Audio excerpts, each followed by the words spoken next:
In this video we're going to go over a slightly more difficult Gantt chart example. So here we have our project with activities A through I. There's some different logic going on here. For example, A has no predecessor, whereas activities B and C both have to start once A is complete.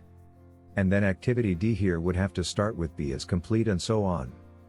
You can see there's a few different paths on our project here. So first things first, let's grab our graph paper.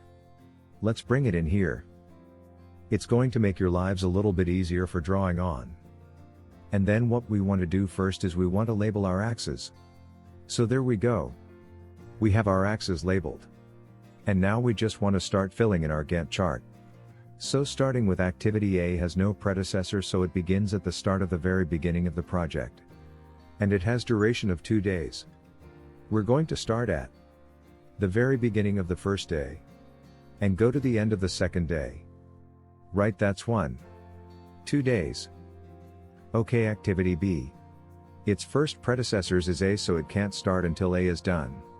And that is 3 days long. It is 3 days long. 1, 2, 3.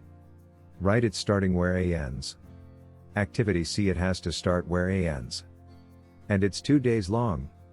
So activity C is going to start at the end of A. And it's 2 days long. Notice that it's not always an end activity. C here isn't starting with B ends because that's not the case. That doesn't say anything will be having to finish, it only depends on A. Alright, so activity D. Activity D depends on activity B. And it's 3 days long. So we're gonna come down to D. We're going to find where B ends. That's right here, and we're going to go with 3 days. So 1, 2, 3. Now next up we have activity E. It depends on C and it's 4 days long, so C ends here. So 1, 2, 3, 4. That's activity E depends on C. That's 4 days long. Activity F depends on activity D. And it's 2 days long, so we're going to come here, this is F. D ends right here. We're going to go 2 days. Alright, now we have activity G, it depends on B and it's only 1 day long. So B ended over here. So we're at G. And it's just 1 little day down there.